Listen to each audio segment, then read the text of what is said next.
Why is it that the moment your bank account finally looks healthy, your brain immediately decides you need a luxury Italian coffee machine that requires a master's degree to operate? You don't even like espresso, but suddenly you're deeply invested in looking like the kind of sophisticated adult who does. We are trapped in a hilarious, exhausting loop, burning our precious time to stack cash, only to immediately throw it at things we don't need. It's the ultimate modern paradox. Why we keep buying things to impress people we don't even like, just to mask the fact that our inner life is vibrating with financial dread. If you're tired of running on that treadmill, this journey is about to change everything. We'll begin by stepping into the quiet isolation of our unspoken money shame, realizing we are all alone together. From there, we'll throw out the useless, rigid corporate roadmaps and explore the unpredictable places you might go when life inevitably throws a curveball. We will ruthlessly strip away the consumer noise to define what actually matters to your soul, before mapping out a foolproof geometry for setting priorities that actually protect your time. You'll learn the art of making decisions without crippling paralysis, master the chaotic gray matter of your own evolutionary caveman brain, and finally anchor the four corners of a life built on deep meaning rather than just a scorecard of empty riches. So, let's get started. Chapter 1. Alone Together. Why does everyone on Instagram look like they just won a lottery they forgot to tell you about? Seriously, you're sitting there at 11:30 p.m. eating generic brand cereal out of a plastic bowl, scrolling past people who are apparently independently wealthy at 24, posing next to a rented Mercedes in Tulum. It makes you look down at your own bank account and wonder if you missed a mandatory meeting on how to be a successful human. We are all trapped in this collective delusion that if we just secure that next raise, buy that specific couch from West Elm, or finally hit six figures, our souls will magically stop vibrating with existential dread. But here's the hilarious joke we all play on ourselves. We keep chasing rich, but what we actually want is wealthy. And no, they are not the same thing, even if your local hustle bro on TikTok uses them in the same breath while trying to sell you an online course on dropshipping. Think about the richest person you know. It's probably that guy from college who went into investment banking, works 80 hours a week, smells faintly of Red Bull in desperation, and hasn't seen a sunset that wasn't through an office window since 2018. He has a lot of money, sure, but he also has a hairline that is retreating faster than my dad's motivation on a Sunday afternoon, and he's one bad quarterly review away from a total mental breakdown. That is being rich. It's just a number. It's a scorecard that never actually ends. Wealth, on the other hand, is funded contentment. It's the ability to underwrite a meaningful life. It means having enough control over your time that you don't have to fake a stomach bug just to attend your kid's third-grade play or escape a toxic boss who emails you at 3 a.m. demanding to know why the spreadsheet isn't color-coded. Wealth is buying yourself out of the daily hostage situation that is modern capitalism. But instead, we get stuck in this weird, lonely loop. Brian Portnoy calls this first part of the journey alone together, and honestly, it's the most accurate description of the human condition since someone invented the phrase, "per my last email." We are more connected than ever, yet we're all sitting in our own little isolated silos of financial anxiety. You don't talk to your friends about your credit card debt because it's embarrassing. They don't talk to you about their student loans because it's depressing. So we all just meet up at a brunch we can't afford, order $20 avocado toast, and pretend we've got it all figured out. We are alone, together, swimming in a sea of unspoken money shame. We treat money like it's this pure, mathematical equation. We think if we just master the spreadsheet, we win the game. But the math is the easy part. It's the human brain that's the absolute dumpster fire. Your brain wasn't designed to navigate a 401k or choose between a Roth IRA and a traditional index fund. Your brain was designed to avoid getting eaten by a saber-toothed tiger on the savannah. So when you see the stock market drop 3%, your ancient caveman brain doesn't think, a great buying opportunity for long-term compounding. Your brain screams, The tribe is starving. Sell everything and buy 300 pounds of toilet paper from Costco. We are emotional creatures trying to use a logical tool. Money is arguably the most emotional substance on earth, right up there with cheap tequila and family reunions. Every single dollar you spend or save carries the baggage of your childhood, your insecurities, your secret desires to impress people you don't even like. Think about the last time you bought something you didn't need. Maybe it was a ridiculously overpriced pair of sneakers or a kitchen appliance that promises to make artisanal sparkling water, but now just collects dust next to your failed sourdough starter.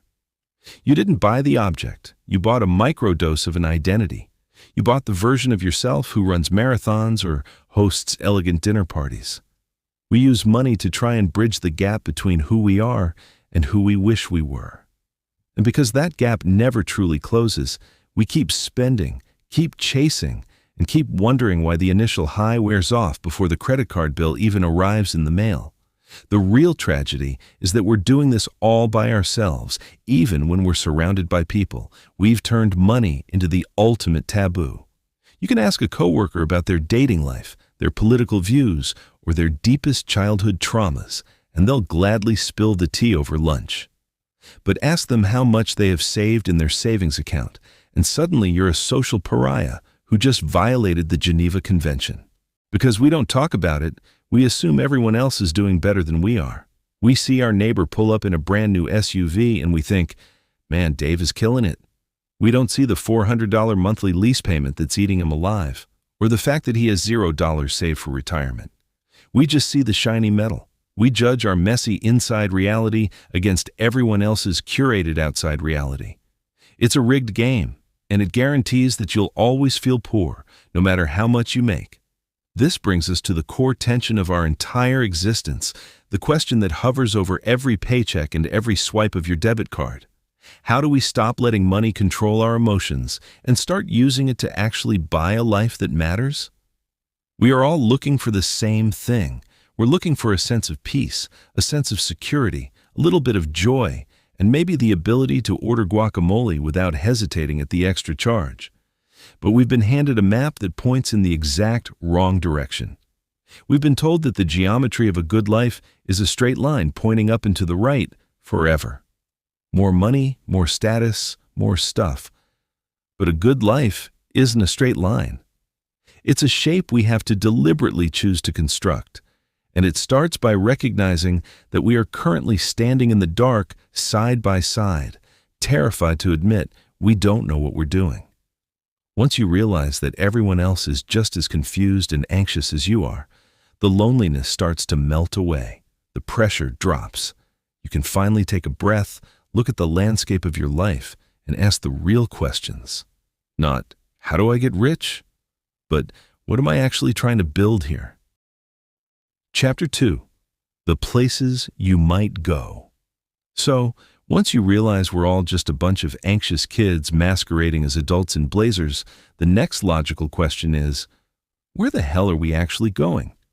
If you ask the average person what their financial goal is, they'll usually look at you with glazed-over eyes and say something incredibly vague like, I want to be comfortable.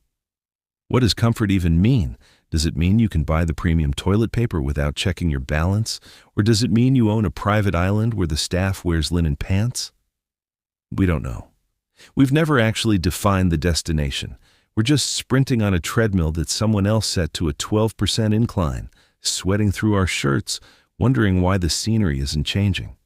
Brian Portnoy talks about this journey as a mapping exercise, and the first thing you have to understand about the financial map of life is that it has a nasty habit of folding in on itself. We like to think of our lives as a beautifully curated road trip. You graduate college, you get the entry-level job where you absorb corporate buzzwords like synergy and touch base. You climb the ladder, you buy the house with the yard, you retire at 65, and then you spend the rest of your days golfing or yelling at kids to get off your lawn. It's a nice, predictable American highway. Except nobody actually drives on that highway anymore. In reality, the road of modern life looks less like an interstate and more like a chaotic 6-lane roundabout in Rome. where the traffic lights are merely suggestions and everyone is screaming in a language you don't speak. Think about your own path. Maybe you spent 4 years and a small fortune getting a degree in history only to end up working in digital marketing. Maybe you got married, got divorced, moved across the country for a job that laid you off 6 months later because some executive decided to pivot to AI. Maybe you started a side hustle that blew up, or maybe you poured your life savings into a vegan bakery that went belly up because turns out people actually like butter. The places you might go are rarely the places you planned on going. And yet, our entire financial industry is built on the hilarious premise that you can sit down with a guy named Gary in a beige office, fill out a 20-question survey about your risk tolerance, and accurately predict exactly how much money you'll need on a random Tuesday in October 35 years from now. It's financial astrology for people who wear spreadsheets instead of crystals. The truth is, traditional financial planning treats us like we're static robots. It assumes your desires at 25 will be the exact same desires you have at 45. But you at 25 just wanted a studio apartment close to the bars and enough disposable income to buy concert tickets. You at 45 want a quiet room where nobody touches your stuff, a mattress that doesn't hurt your lower back, and a peaceful evening where you don't have to think about your cholesterol levels. You change. The world changes. The map is constantly being rewritten in real time by a toddler with a crayon. This is why chasing a specific number, like that mythical $1 million everyone talks about, is a trap. A number is a moving goalpost. If you think 1 million will make you feel safe, I promise you that the day you hit 1 million, you'll look around, see people with 3 million, and suddenly feel like an absolute failure again. You'll start worrying about inflation or tax rates or the fact that your neighbor just installed an in-ground pool and your backyard looks like a set from a post-apocalyptic movie. The destination isn't a number. The destination is adaptability. The places you might go aren't just physical locations or net worth milestones. They are states of security. You want to build a financial structure that allows you to take a wrong turn without your entire engine exploding. You want to be able to say, hey, this corporate job is eating my soul. I'm going to take a 30% pay cut to teach high school. And not have your first thought be, great, now I have to live on ramen and sleep in my car. We get so obsessed with the speed of our journey that we never stop to check if we're heading toward a cliff. We live in a culture that worships acceleration, move fast and break things, grind 24/7, sleep when you're dead.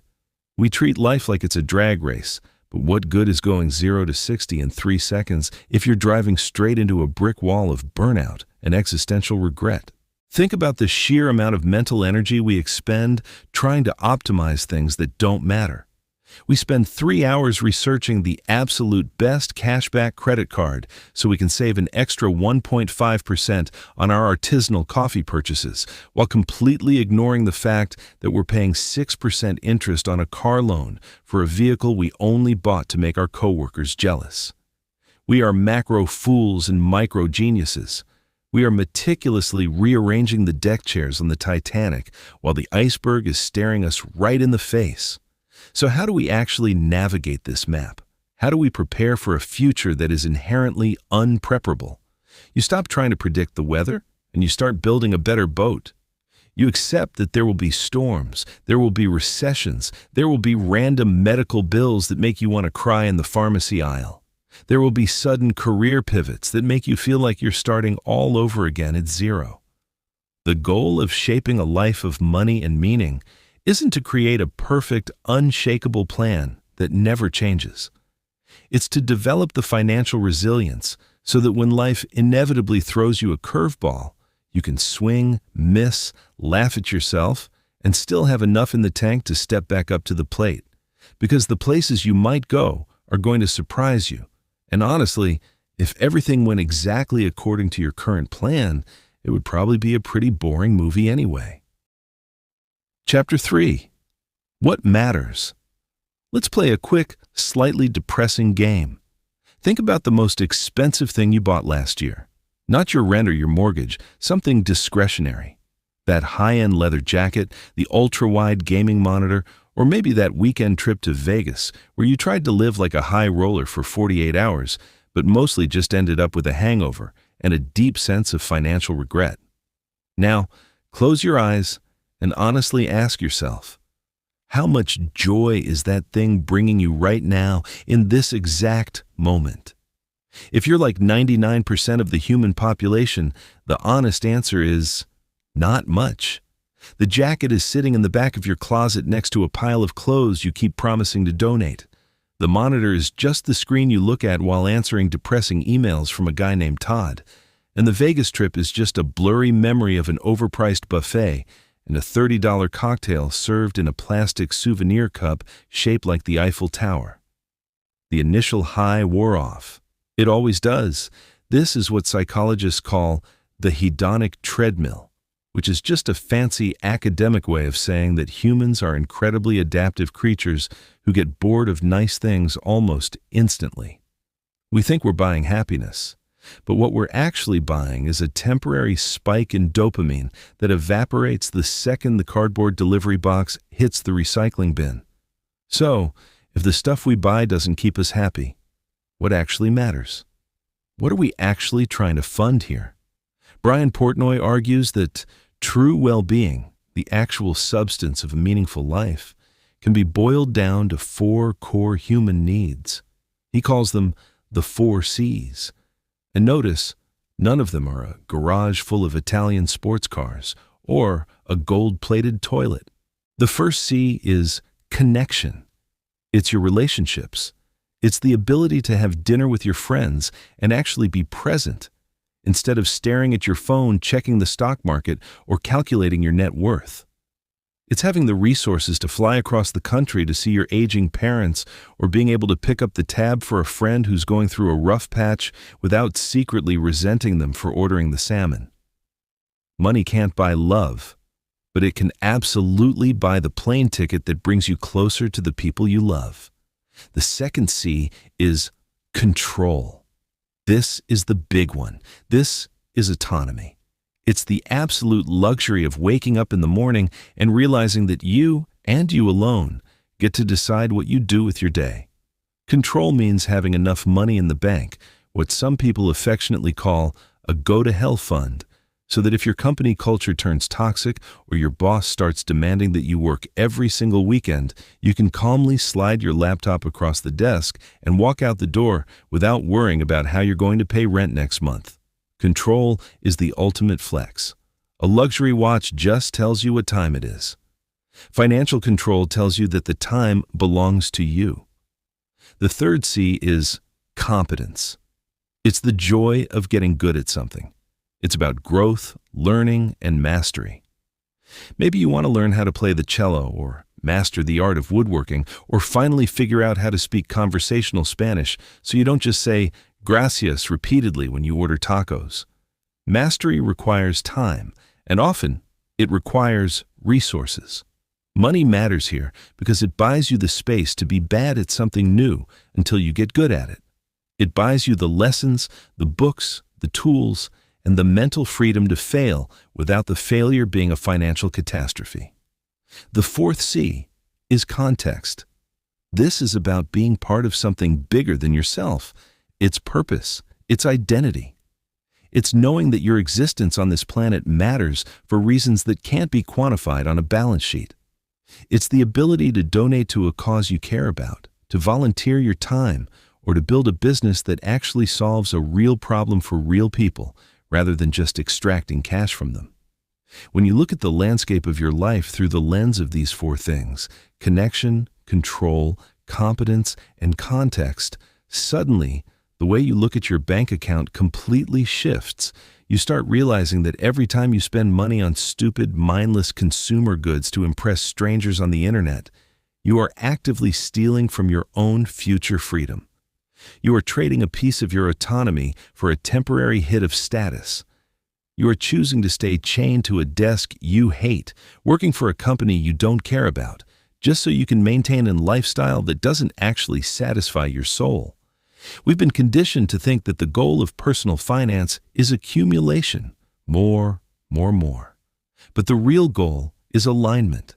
It's about making sure that the dollars leaving your wallet are directly supporting the things that actually make your life worth living. If you value connection, but you're spending all your money on a massive car payment that forces you to work 80 hours a week so you never see your family, you're misaligned. If you value control, but your credit card debt is so high that you can't afford to miss a single paycheck without falling off a cliff, you're misaligned. It sounds so simple, right? Just spend money on what matters and ignore the rest. But it is brutally hard in a world that spends billions of dollars every single day trying to convince you that you are inadequate, ugly, and uncool unless you buy their product. The entire modern economy is designed to make you feel like you are just one purchase away from a perfect life.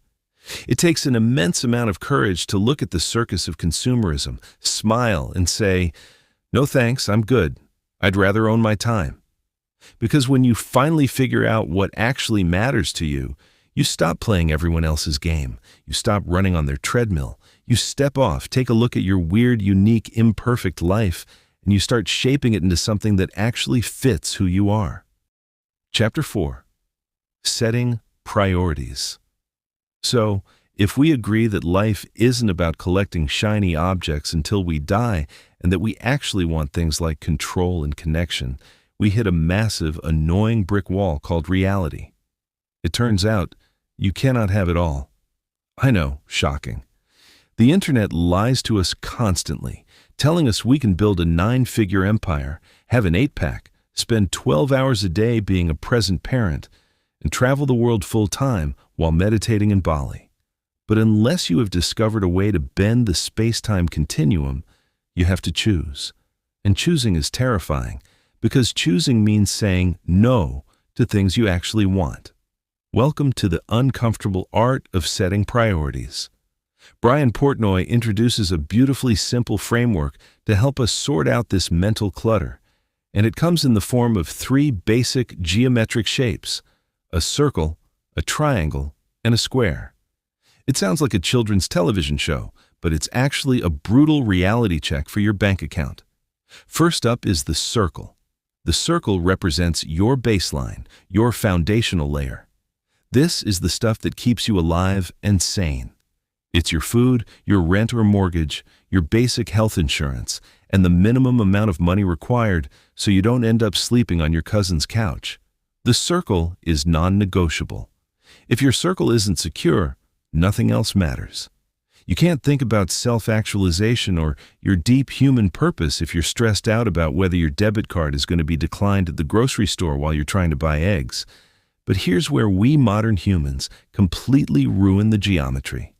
We let our circles expand until they swallow our entire lives. This is called lifestyle creep, and it is a silent creeping disease. You get a 10% raise at work, and instead of using that money to buy yourself some freedom, your brain immediately says, "Wow, we are elite now. We deserve to live in an apartment with a doorman and order premium meal prep delivery kits where the carrots are pre-chopped." Suddenly, your baseline cost of living shoots up, your circle gets massive, and you are just as stressed out as you were when you made half the money. You've just upgraded the quality of your financial cage. Once you've drawn a boundary around your circle, you move to the triangle. The triangle represents your goals, your aspirations. This is where you put the things that require a bit of planning and sacrifice. It's saving for a down payment on a house, funding a career pivot, or putting money away so your future kids don't have to sell their organs to pay for college. The beauty of the triangle is that it forces you to rank things. A triangle has a peak. It has a single point at the top. You cannot put 15 different goals at the top of your triangle. If everything is a priority, then nothing is a priority. You have to look at your desires, line them up in a row, and ruthlessly decide which one gets to sit at the throne.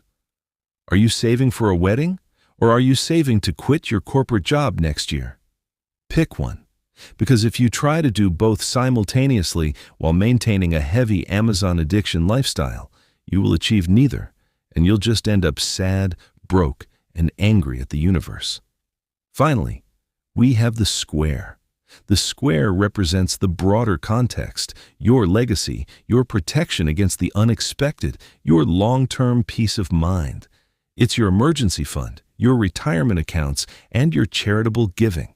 It's the structural integrity of your financial house. The square is what keeps the building standing when the world decides to experience a global pandemic, a market crash, or a sudden corporate downsizing. The comedy of modern life is that we try to build this structure completely upside down. We try to start with the peak of the triangle, the flashy goals, the luxury vacations, the immediate gratification, without ever securing our circle or building our square. We are out here buying designer shoes while our bank accounts are crying for help, and our emergency fund consists of a half-eaten gift card to Starbucks and $20 we found in a winter coat. Setting priorities isn't about deprivation. It's not about living like a financial monk who eats nothing but white rice and water while staring at a wall. It's about clarity. It's about knowing exactly what you are saying yes to, so that when you say no to something else, it doesn't feel like a punishment. When you know your circle is locked down, your square is solid, and you are actively working toward the peak of your triangle, something magical happens. The financial noise shuts up. You can walk past the Apple Store, see the shiny new gadget everyone is raving about, and feel absolutely zero desire to buy it. Not because you can't afford it, but because you know exactly what that money is actually doing for you somewhere else. You realize that a spreadsheet full of intentional choices is a hell of a lot sexier than a closet full of clothes you don't wear. Chapter 5. Making decisions. Now that you've got your shapes lined up and your priorities straight, you have to face the final boss of the financial universe, actually making a choice. And let's be honest, we are absolutely miserable at making decisions. You can't even decide what to watch on Netflix on a Friday night. You spend 45 minutes scrolling through rows of documentaries, comedies, and thrillers, watching trailers, checking Rotten Tomatoes scores. Until your food gets cold, you lose the will to live, and you just end up watching the same episode of The Office for the 14th time. If we experience that level of crippling paralysis over a 30-minute sitcom, imagine what happens when we have to make decisions about our actual, real-life money. We freeze, we overanalyze, or worse, we panic and let our emotions rip the steering wheel right out of our hands. The core problem with financial decision-making is that we are constantly fighting our own biology. Brian Portnoy points out that our brains are essentially running on outdated software. We have 21st century financial instruments, but we are operating them with a brain that was coded 200,000 years ago. Back then, if you found a bush covered in ripe berries, the optimal evolutionary strategy was to gorge yourself until you were physically sick, because you didn't know when you'd find food again. Your brain learned to value the immediate present over an uncertain future. Fast forward to today, and that exact same evolutionary trait is why you see a sale on flat-screen TVs and your brain screams, "Gorge on the pixels, buy 3!" while your future retirement account sits in the corner, starved and weeping. We are hardwired to prefer a tiny reward right now over a massive reward 20 years from today. It's not that you lack willpower. It's that your DNA thinks it's still trying to survive a harsh winter in the Stone Age. To make things funnier, the financial industry knows this, and they use it against you. They wrap everything in an impenetrable layer of jargon designed to make you feel stupid. So you'll hand over your money to a guy named Chad, who charges you a 2% fee just to put your cash into an index fund you could have bought yourself on your phone while sitting on the toilet. They want you to believe that making good financial decisions requires a PhD in macroeconomics and a supercomputer in your basement. But good decision-making isn't about being a genius. It's about building a system that protects you from your own stupidity. It's about creating guardrails so that when your caveman brain takes over, it hits a wall instead of flying off a cliff. The first step in a good decision-making framework is automating everything you possibly can. Remove the human element. If you have to manually transfer money into your savings account every single month, you will eventually fail. You'll have a bad week at work, or your car will make a weird clicking noise, Or you'll see a flight deal to Lisbon, and you'll tell yourself, I'll just skip this month and save double next time. Spoiler alert, you won't. But if the money vanishes from your paycheck before it ever touches your checking account, you never feel the pain of losing it. You adjust your life to whatever is left over. You cheat your own psychology. The second step is learning how to embrace good enough. In the world of finance, we are obsessed with optimization. We want the perfect portfolio, the absolute lowest tax rate, the exact bottom of the stock market dip. We act like maximizing our returns is the only thing that matters. But searching for the perfect investment is a fool's errand. It's like trying to find the perfect romantic partner who matches your exact energy, shares all your hobbies, cooks like a Michelin star chef, and never leaves the cap off the toothpaste. They don't exist. And while you're busy searching for perfection, you're missing out on great opportunities that are standing right in front of you. You don't need a perfect plan. You need a plan that you can actually stick to when things get ugly. A mediocre financial strategy that you follow consistently for 30 years will absolutely destroy a perfect, hyper-optimized strategy that you abandon the first time the market drops 10% and you have a panic attack. Decision-making isn't a one-time event where you pull a lever and walk away. It's a continuous process of course correction. You're going to make bad calls. You're going to buy a stock that plummets, or you're going to pass on an investment that goes to the moon. It's going to happen. The goal isn't to never make a mistake. The goal is to make decisions that keep you in the game long enough for the math to do the heavy lifting. Because at the end of the day, the best financial decision you can ever make is the one that allows you to sleep peacefully at night without staring at the ceiling, wondering if your entire life is about to unravel before the sun comes up. Chapter 6. Gray Matter. Let's talk about the 3 pounds of wet, electrified meat sitting inside your skull. Your brain is a marvel of evolutionary engineering, but when it comes to dealing with money, it is an absolute clown show. We love to think of ourselves as rational, logical beings. We look at our reflection in the mirror and think, yeah, I'm a smart, level-headed person who makes data-driven choices. Meanwhile, you're currently paying for 3 separate streaming services you haven't opened since 2024, and your investment strategy changes based on whatever a guy named Financial Wizard 420 posted on a Reddit thread last night. Brian Portnoy calls this messy biological landscape gray matter, because the ultimate battlefield of wealth isn't the New York Stock Exchange. It's the space between your ears. Our brains are riddled with cognitive biases, built-in mental shortcuts that worked brilliantly when we were trying to avoid getting stomped by a woolly mammoth, but act like software glitches in a modern economy. Take loss aversion, for example. Psychologists have proven that the pain of losing $100 is twice as intense as the joy of finding $100. Think about how that plays out in your financial life. When the stock market goes up, you feel a nice, gentle warmth inside, like a sip of lukewarm tea. But when the market drops and you see your portfolio value plummet by a few $1,000s, it feels like someone just kicked you in the ribs and stole your childhood dog. Because we hate losing so much, we do the exact wrong thing at the exact wrong time. We hold on to losing investments for years, desperately praying they'll break even so we don't have to admit we made a mistake. Or we panic sell everything at the absolute bottom of a market crash, locking in our losses forever just to make the painful feeling in our chest stop. We are so terrified of losing a little bit of money that we willingly destroy our entire financial future. And then there's my personal favorite, recency bias. This is the psychological delusion that whatever is happening right this second is going to continue happening forever. If the economy is booming and your portfolio is up, you feel like an absolute financial genius. You start looking at luxury watches online and thinking, I have mastered capitalism. I am basically Warren Buffett, but with better hair.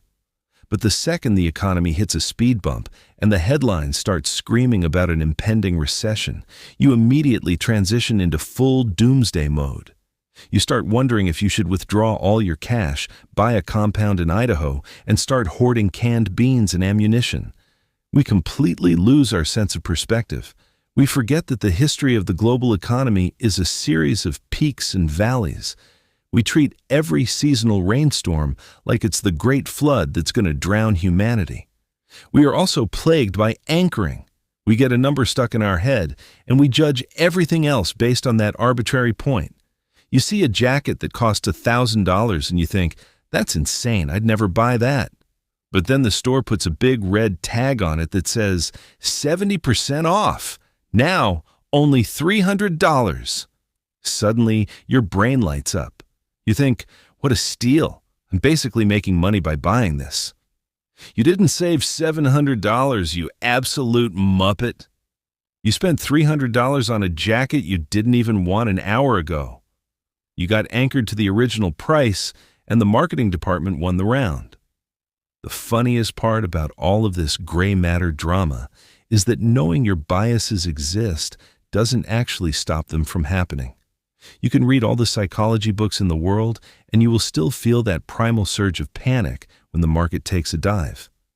You will still feel that addictive rush of dopamine when you see a shiny new object. You cannot fix your biology. You cannot wish your way into being a perfectly rational machine. So what do? You build a system that assumes you are going to be stupid. You build a financial firewall between your emotions and your money. You don't check your portfolio every single day because nothing good has ever come from staring at a fluctuating line on a screen at 2 a.m. You set up automatic contributions. You choose diversified index funds that require zero daily thought. And you write down a financial plan when you are calm so that when you are panicking, you can look at the paper and say, right, Paste Me already figured this out. I need to sit on my hands and do absolutely nothing. True wealth requires an immense amount of emotional humility. It requires you to look at your own brain, recognize its capacity for utter chaos, and say, I love you, buddy, but I don't trust you with the password to the brokerage account right now. Because mastering the gray matter isn't about being smartest person in the room. It's about being the person who is most aware of how dumb they can be. Chapter 7. 4 Corners. If you look at a blank map before any roads are drawn or destinations are chosen, you're confronted with the reality of boundaries. Every space has corners. Every life has edges. When we think about shaping our financial lives, we usually focus entirely on the interior. How to decorate the room, how to fill it with stuff, how to make the numbers look pretty. But the stability of the entire structure actually depends on what's happening at the absolute limits of the frame. Brian Portnoy visualizes this final piece of the geometry as the 4 corners of your financial house. These aren't goals you achieve. They are the structural pillars that hold the roof up while you're busy living everything else. The first corner is portfolio design, and immediately our collective eyes glaze over because we assume this means picking the exact right tech stock or guessing which cryptocurrency is about to go to the moon. But a true portfolio isn't a collection of lottery tickets. It's a deliberate alignment of your resources with your liabilities. It's making sure that the money you need for rent next month isn't sitting in a hyper-volatile asset, and that the money you won't need for 30 years has the room to breathe and grow through the chaotic cycles of the market. It's about building a vehicle that actually fits the terrain you're driving on, rather than just buying the fastest sports car and hoping there are no potholes. The second corner is risk management. This is the least sexy part of personal finance, which is why almost everyone ignores it until it's too late. It's your emergency fund, your insurance policies, the boring safety nets that protect you from the universe's twisted sense of humor. We live in a culture that rewards offense, making more money, closing more deals, hitting higher net worth milestones. But defense is what actually wins the game.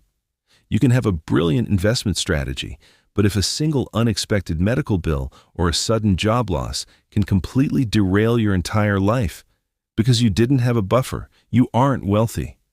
You're just a lucky person standing on a tightrope without a net. The third corner is tax efficiency. Again, it sounds like an afternoon spent reading a textbook in a windowless room. But taxes are the single largest friction point on your journey to wealth.